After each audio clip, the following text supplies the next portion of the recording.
कैसे हो? आपका स्वागत है त्रिपान स्टडी सेंटर में। आज जो हम करने जा रहे हैं बीए फर्स्ट ईयर सेमेस्टर प्रथम पंजाब यूनिवर्सिटी। ये पंजाब यूनिवर्सिटी के जो है पंजाब का इतिहास और संस्कृति यानी history and culture of Punjab SCP ये सब्जेक्ट काफ़ी महत्वपूर्ण रहेगा। इसमें आज जो हम करेंगे सिकंदर के आक्रमण पर पंजाब की राजनीतिक स्थिति, ये काफ़ी महत्वपूर्ण यहाँ पर टॉपिक रहने वाला है। इसमें हर बात पे जो है हम विस्तार पूर्वक एनालाइज करेंगे और जानेंगे हर एक पहलू, और ये भी जानेंगे कि सिकंदर के जो है राजनीतिक स्थिति में उसने किस तरह के जो है रूल रेगुलेशन अपनाए और इसकी हार कैसे हुई। तो ये चैप्टर काफ़ी महत्वपूर्ण रहने वाला है SCP विद्यार्थियों के लिए। 16वीं शताब्दी ईसा पूर्व को भारतीय इतिहास का बहुत ही महत्वपूर्ण काल माना जाता है, क्योंकि इस समय देश की राजनीतिक वातावरण में कई परिवर्तन दिखाई देने शुरू हो गए थे। और ये वह समय काल था जहाँ पर जो है भारतीय राजाओं की जो है पोल खोल दी। सिकंदर के भारत पर आक्रमण के समय भारत राजनीतिक खंडों में बटा हुआ था। भारत में राजनीतिक एकता की कमी थी और भारत में कई छोटे छोटे राज्य और राजतंत्र और कबीले गणतंत्र थे जो आपसी ईर्ष्या दोष के कारण लड़ते झगड़ते थे। कहते हैं जब दो व्यक्ति लड़ते हैं तो तीसरा व्यक्ति फ़ायदा उठा के चला जाता है। इसलिए यह सिकंदर के खिलाफ संयुक्त मोर्चा तैयार करने योग्य भी नहीं थे बहुत महान राजा, कहते हैं थे बहुत महान राजा, लेकिन आपसी संघर्ष के कारण वो सिकंदर के खिलाफ संयुक्त मोर्चा तैयार करने में भी सफल नहीं हो सके।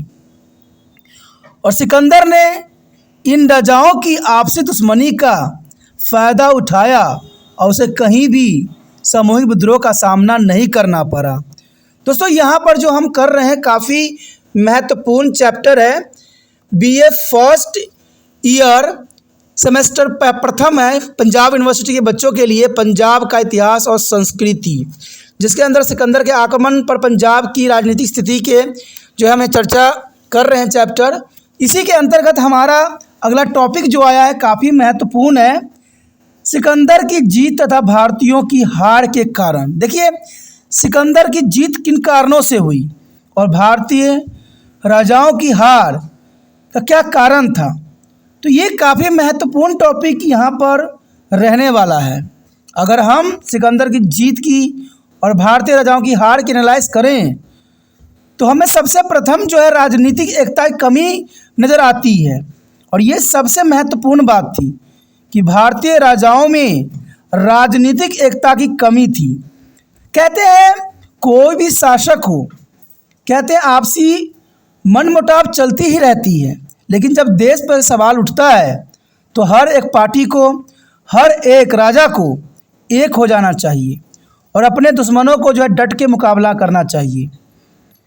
कहते हैं आज भारत भी इन्हीं दुष्कर्म चक्रों से जूझ रहा है, जहां पर बड़े बड़े लोग जो होते हैं, बड़े बड़े मंत्री लोग आपस में ही लड़ झगड़ रहे होते हैं और सांप्रदायिक दंगा फसाद मारकाट ऐसी समस्याओं को जन्म दे रही हैं।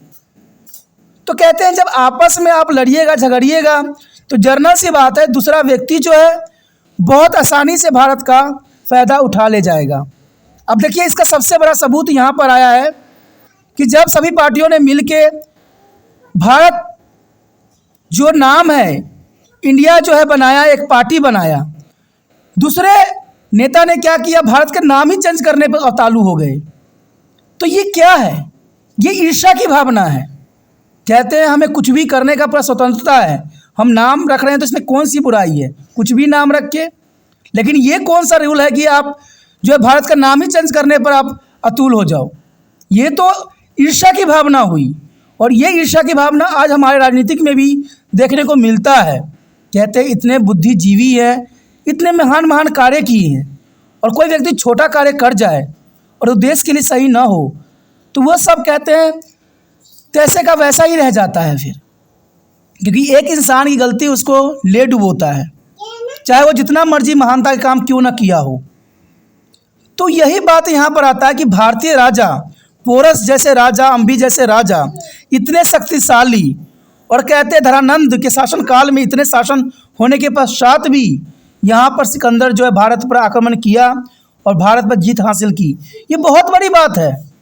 कहते हैं जहाँ पर 80-80 लाख और 80-80 हज़ार सैनिक हो, हाथी घोड़े हों, वहाँ पर दूसरे राज्यों को आना और आसानी से सफलता प्राप्त कर लेना बहुत ही एक अजीब बातों की तरफ इशारा करता है। और यही नहीं, इन्होंने इनसे भी नहीं सीखा, कहते हैं अलेक्जेंडर से भी नहीं सीखा। जब बाबर भारत में आक्रमण किया तो उस समय भी ये दशा उसी तरह थी जैसे जो है यहाँ पर सिकंदर को मिली।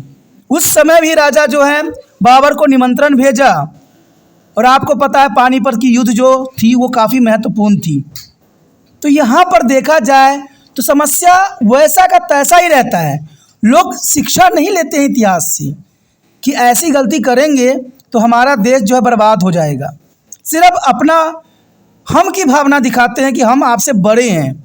अरे भाई, बड़ा यहाँ पर कोई नहीं है। सिंपल सी बात है, आप जो है भारत के नेता हो और आपको जनता ने चुन के भेजा है, तो आपका भारत के प्रतिनिधि करें, ना कि आपसी रंजिश में जो है भारत को बर्बाद करें और भारत को तहस नहस करें।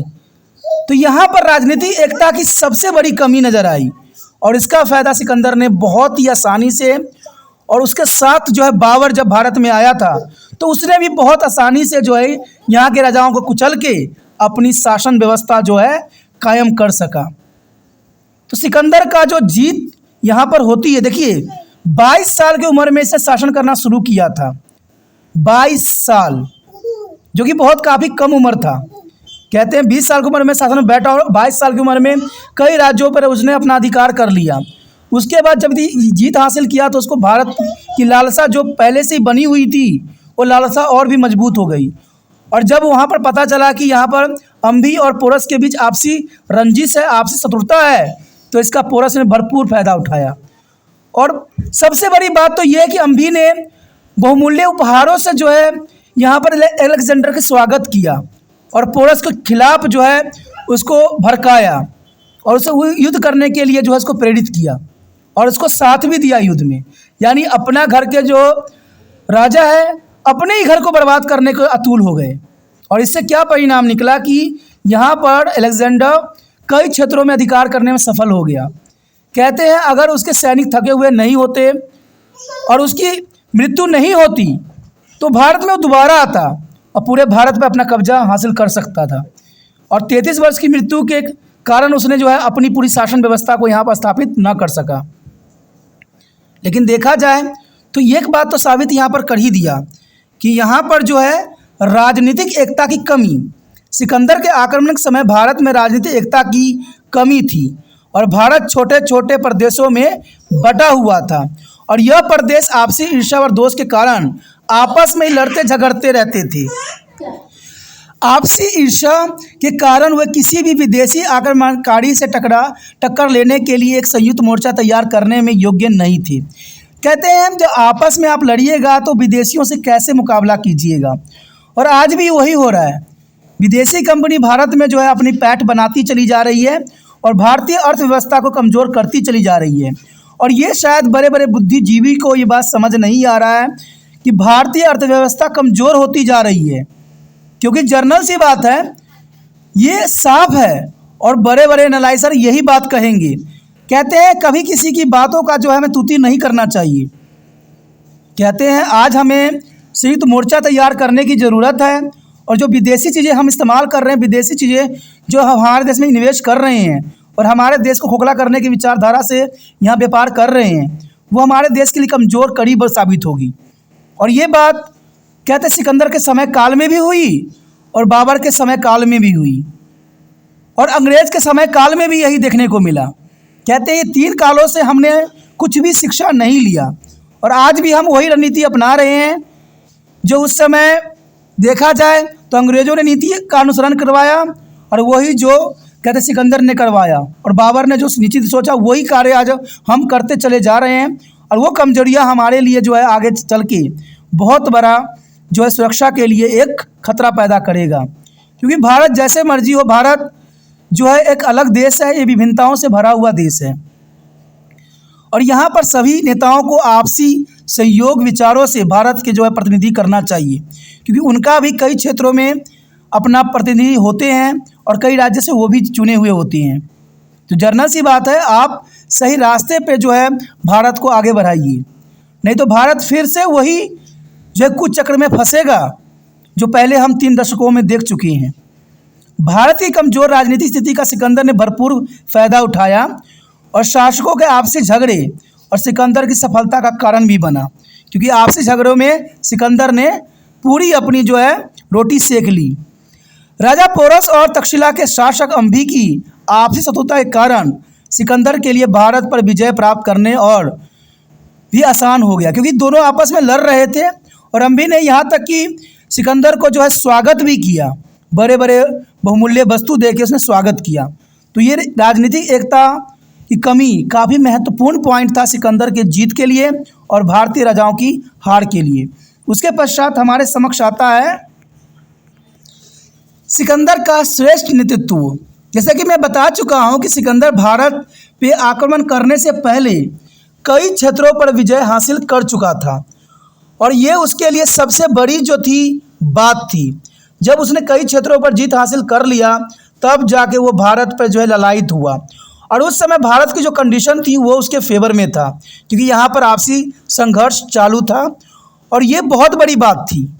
और पहली बार यूनानी जो है व्यक्ति ने भारत पर जो है अपना शासन लागू करने में सफल हुआ। कहते हैं अगर सिकंदर की 33 वर्ष के उपरांत मृत्यु नहीं होती तो सिकंदर भारत में दोबारा आता और पूरे भारत को अपने कब्जे में करने में सफल होता। कहते सिकंदर का सबसे बड़ा इसका कारण था सर्वश्रेष्ठ नेतृत्व। सिकंदर की भारत पर सफलता का मुख्य कारण उसका श्रेष्ठ नेतृत्व था।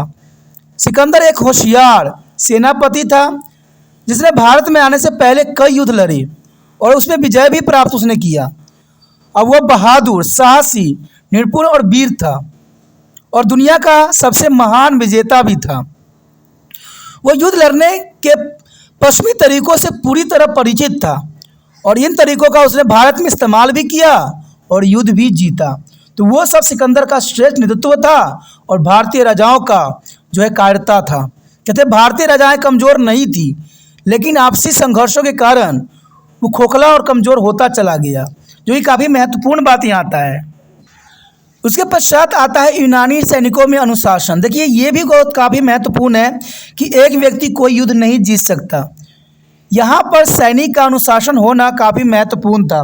जैसे आपने देखा भी सुना भी होगा कि बाबर के 10,000 सेना ने जो है 1 लाख भारतीय सेना पर भारी पड़ गया और अपना जो है राज्य स्थापित करने में बाबर सफल हुआ। तो इसका कारण था नेतृत्व। कहते हैं सैनिक का अनुशासन में रहना काफ़ी महत्वपूर्ण होता है और यही बात यूनानी सैनिकों में देखा गया। यूनानी सैनिकों में अनुशासन की बहुत भरमार थी। सिकंदर के भारत पर विजय का एक और कारण यूनानी सैनिकों में अनुशासन का होना था और वो भारतीय सैनिकों के मुकाबले युद्ध में ज़्यादा निपुण थे और बहुत काफ़ी साहसी थे। उसके पश्चात आता है उत्तर पश्चिम प्रदेशों के कबीलों और राजतंत्रों में एकता न होना।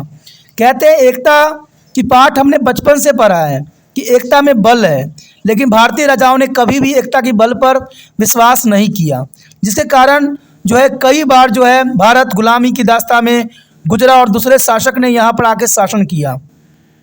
कहते हैं उत्तर पश्चिमी भारत की सीमाओं पर स्थित कबीले और राजतंत्रों में एकता न होने के कारण सिकंदर भारतीयों के जीतने में सफल रहा, यानी भारतवासियों को जो है हराने में सफल रहा और ये उसकी सबसे बड़ी जो है नीति का एक मुख्य पाठ था। उसके पश्चात हमारे समक्ष आता है अंभी और राजा पोरस की आपसी शत्रुता, जो कि मैं कई बार बता चुका हूँ कि अंभी और राजा पोरस की आपसी शत्रुता ने जो है पोरस को जिताने में बहुत काफ़ी महत्वपूर्ण योगदान दिया। तक्षशिला के राजा अंभी और पोरस की आपसी शत्रुता ने सिकंदर के लिए भारत पर विजय पाना बहुत ही सरल और आसान कर दिया। अंभी ने पोरस को नीचा दिखाने के लिए सिकंदर को कीमती तोहफे भेजकर उसकी मदद की और अपनी सेनाएं भी उसके लिए भेजी, जो बहुत बड़ी बात थी। यानी अपने ही देश के व्यक्ति को हराने के लिए विदेशियों का सहारा लेना ये अम्भी के लिए जो है देशद्रोही का जो है परिचालक बन गया, क्योंकि अपने देश का नमक खाते हुए उसने जो है पड़ोसी देशों के सैनिक की सहायता किया। ये बहुत बड़ी बात आती है इतिहास में। कहते हैं अम्भी देशद्रोही था और यही सिकंदर के सफलता का सबसे बड़ा कारण बना, क्योंकि जब अपने ही देश में देशद्रोही हो तो जो है बाहरी देशों से आए हुए व्यक्तियों को सफलता पाना बहुत ही आसान हो जाता है।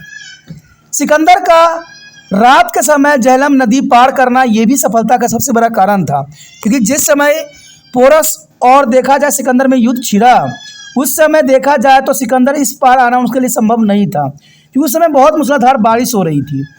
एक रात जब मूसलाधार बारिश हो रही थी तो नदी में बाढ़ आ गई, और उस समय सिकंदर ने अपनी बुद्धिमानी और साहस से रात के समय झेलम नदी पार करने का निर्णय लिया। और रात्रि के समय नदी पार करना कोई आसान कार्य नहीं होता है, और यह सब बहुत मुश्किल था, परंतु सिकंदर ने बिना भयभीत हुए रात के अंधेरे में अपनी सेना के साथ कुछ मील पैदल जाकर जो है एक कम चौड़ी रास्ते से नदी को पार किया, और इस तरह उसने पोरस जैसी शक्तिशाली राजा को हरा दिया। कहते हैं उस समय पोरस काफ़ी शक्तिशाली राजा था, उसके पास ऐसा कोई भी चीज़ की कमी नहीं थी जो सिकंदर के हराने के लिए जो कम रहे। सिकंदर को हराने के लिए उसके पास सब चीज़ की व्यवस्था थी, लेकिन कहते हैं ना कि जब अपने ही देश के लोग देशद्रोह बन जाए तो दुश्मनों को हराना बहुत ही मुश्किल पड़ जाता है, और यही चीज़ इस इतिहास में भी हमें देखने को मिला। उसके पश्चात हमारे समक्ष आता है सिकंदर के विश्व विजय होने का प्रबल इच्छा। देखिए, कहते हैं इंसान की इच्छा भी बहुत काफ़ी महत्वपूर्ण रखता है। अगर आप अपने मन में इच्छा रख चुके होंगे कि मुझे बीए क्लियर करना है, तो वो आपकी इच्छा ही आपको विजय हासिल करवाएगा। लेकिन आप समय समय पर अपने आप को जो है इसमें कमज़ोर पाइएगा तो वो आपको असफलता की तरफ ले जाएगा। सिकंदर का कहते हैं बचपन से ही जो है भारत पर काफ़ी उसका मन था, भारत के देखने का मन था, उसको जानने का मन था, और इसकी भौगोलिक स्थिति का जो है अध्ययन करने का मन था। सिकंदर के विश्व विजय की आकांक्षा पूरा करने का प्रबल इच्छा था, और दृढ़ निश्चय उसकी सफलता के कारण बना। और अपने विश्व विजय की आकांक्षाओं को पूरा करने के लिए वो हर प्रकार के मुश्किलों का सामना करने को तैयार था। देखिए, जो बच्चे हमेशा अपने आप को आगे बढ़ाने के लिए जो है मुश्किलों का सामना करते हैं और मेहनत करते हैं, वो कामयाबी भी यहाँ पर उनको कदम चूमती है। सिकंदर का भी जो दृढ़ इच्छा थी और इसके लिए वो हर कुछ करने को तैयार था, हर संभव कोशिश करने को तैयार था। इन्हीं कारणों से जो है सिकंदर को विजय हासिल हुई। इसलिए सभी बाधाओं और मुश्किलों का सामना करते हुए वो सफलतापूर्वक अपने शत्रुओं को पराजित करता रहा, और ये काफ़ी महत्वपूर्ण बात थी। उसके पश्चात आता है हमारे समक्ष खराब मौसम भारतीय सैनिक के लिए रुकावट पैदा किया। भारी बारिश के कारण युद्ध भूमि पर जो है फिसलन हो गई, जैसे पोरस के धनुर्धारी भी जो है कुशलतापूर्वक न लड़ सके, क्योंकि बारिश होने के कारण जो था ज़मीन गीली थी, और ज़मीन गीले होने के कारण सभी सैनिक जो है आपस में टकरा रहे थे, जो कि बहुत काफ़ी जो है ख़राब मौसम के कारण जो है हारा। पोरस के रथ दलदल में फंस गया, और इन्हीं कारणों से सिकंदर पोरस को पराजित करने में सफल रहा। अब देखिए, यहाँ पर सिकंदर ने बहुत चापलूसी का जो है परिचालक दिया कि जब पोरस के रथ जो है दलदल में फंस गया, तब जाके जो है उसने उस पर आक्रमण करके उसे हरा दिया।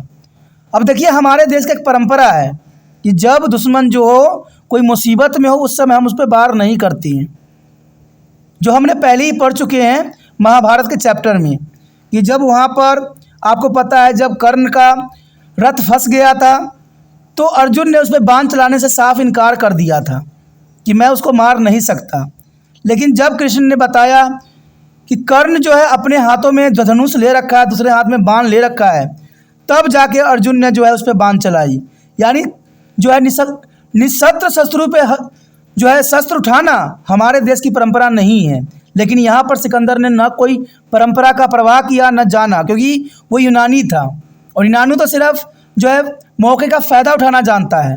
और यही काम यहाँ पर जो है सिकंदर महान ने किया कि पोरस के जब रथ दलदल में फंस गया तो उसने उस मौके का जो है भरपूर फ़ायदा उठाया, और सिकंदर ने पोरस से बहुत आसानी से उसको हरा दिया। उसके पश्चात हमारे समक्ष आता भारतीय सैनिक को युद्ध लड़ने के परंपरागत तरीके। भारतीय सैनिक को युद्ध लड़ने की जो टेक्निक थी परंपरागत थी, हथियारों को चलाना, तलवारों को चलाना। कहते हैं इससे जो है हम ऐसे यूनानी शत्रुओं को जो है हराना हमारे भारतीय वासियों के लिए संभव नहीं था। अगर वो परमाणु बम के बारे में सोचते हैं तो अगर हम यहाँ पर चाकू लेके चलते हैं तो संभव कहाँ से हो सकता है जीतना। तो देखा जाए तो उस समय यूनानी जो सैनिक थे हर शस्त्र से परिपूर्ण थे, लेकिन भारतीय सैनिक में जो था उनके पुराने परंपरा के तरीके थे। तो आप देखिए कैसे बात बन सकता था।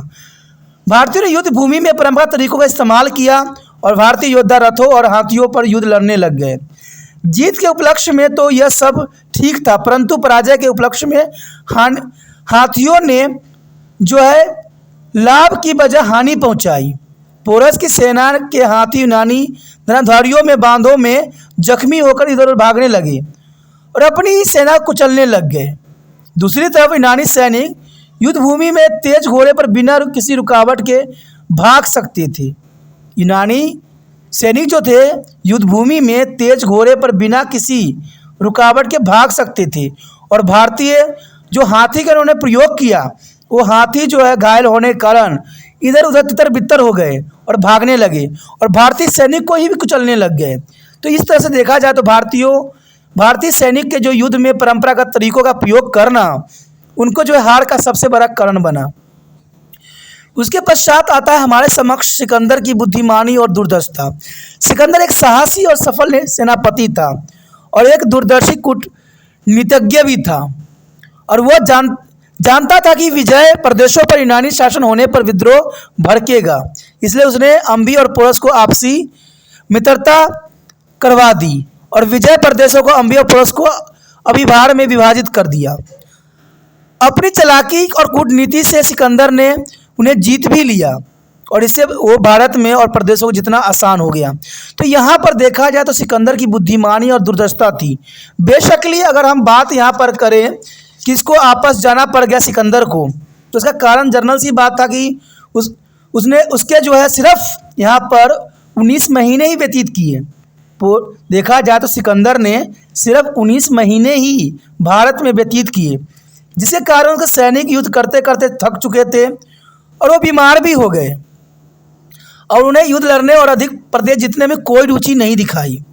परंतु मुख्य कारण यह भी बना कि जब उन्हें मगध के राजा नंद की शक्ति और वीरता के बारे में पता चला, जो कि आपको पता होगा कि धनानंद था उसका सबसे आखिरी वंशज, जिसको जो है चंद्रगुप्त मौर्य ने हरा के जो है अपना शासन की स्थापना किया। लेकिन नंद जो था बहुत शक्तिशाली और बहुत ही कामयाब राजा था। उसकी महानता की जो बातें सुनी सैनिकों ने, उसके बाद उसने युद्ध करने से साफ इनकार कर दिया और इसी कारण जो है युद्ध को अधूरा छोड़ के सिकंदर को वापस अपना देश लौटना पड़ा। और कहते हैं लौटने के तुरंत उपरांत उसको बुखार हुआ और उसकी मृत्यु हो गई। तो कहते हैं 33 साल की उम्र में मृत्यु होना बहुत ही दुष्कर्म बात है, बहुत ही हैरानी वाली बात है। लेकिन फिर भी देखा जाए अगर वो जीवित रहता तो दोबारा भारत पर आक्रमण करता और भारत के सभी प्रदेशों को जीत लेता। तो दोस्तों ये काफ़ी महत्वपूर्ण स्टोरी थी, बहुत काफ़ी महत्वपूर्ण। यहाँ पर मैंने कहानियों की तरह आपको समझाने की कोशिश किया। ठीक, अगर इन बातों को अच्छे से समझते हो, बार बार वीडियो देखते हो, तो जनरल सी बात है, करत करत अभ्यास है जरमती हो सुजान रस्सी आबद जात तो सिल पे परत निशान। और बार बार आप कोशिश करोगे, बार बार वीडियो देखोगे, तो जनरल सी बात है ये सारी बातें आपको बहुत ही आसानी से याद हो जाएगा और मुंह पे रट जाएगा। क्योंकि बार बार करने से, बार बार कोशिश करने से ही जो चींटी भी पहाड़ चढ़ जाती है। तो आप तो सिंपल सा किताब है, इसको याद क्यों नहीं कर सकते? तो बार बार कोशिश कीजिए, बार बार जो है दूसरे बच्चों तक इस वीडियो को पहुंचाने में तिरपान सेंटर का हेल्प कीजिए। जितना हो सके शेयर कीजिए, क्योंकि शेयर कीजिएगा तो क्या पता वो शेयर आपके ही काम आ जाए। कभी कभी होता है कि आपके आगे जो बच्चा बैठता है वो भी तिरपान सेंटर के साथ जुड़ा हुआ होता है, आप भी जुड़े हुए होते हो, और आप का पेपर जो होता है वही चीज़ याद करता है जो वो भी वही याद करता है। कोई पॉइंट अगर आप भूल जाते हो तो वो भी बच्चा आपका है सहायक साबित हो सकता है। तो ये काफ़ी महत्वपूर्ण बात है यहाँ पर। इसलिए तिरपान सेंटर कहता है कि सहायता कीजिए दूसरे बच्चों का, आपका सहायता स्वयं ही हो जाएगा। क्योंकि कहते हैं ना, दूसरे का जो मदद करता है उसका कोई ना कोई रूप में स्वयं ही मदद हो जाता है। तो आप जितना हो सके इस वीडियो को शेयर करने की भावना मन से नहीं निकलना चाहिए। पहली बार मेरे चैनल पे आए हो, पहली बार वीडियो देख रहे हो, तो जर्नल सी बात है दोस्तों, चैनल को सब्सक्राइब कर लीजिए, क्योंकि सब्सक्राइब कीजिएगा तभी जो है अगला वीडियो का नोटिफिकेशन भी आपको प्राप्त हो सकेगा। अगर आप सब्सक्राइब करके नहीं रखते हो तो आप उन सारे वीडियो से अनभिज्ञ रह जाइएगा। तो सोचिए नहीं, विचार ना कीजिए, जो सब्सक्राइब का बटन आपको नजर आ रहा है, रेड दिख रहा है, उसको दबाइए और तिरपान स्टडी सेंटर के साथ जुड़ जाइए।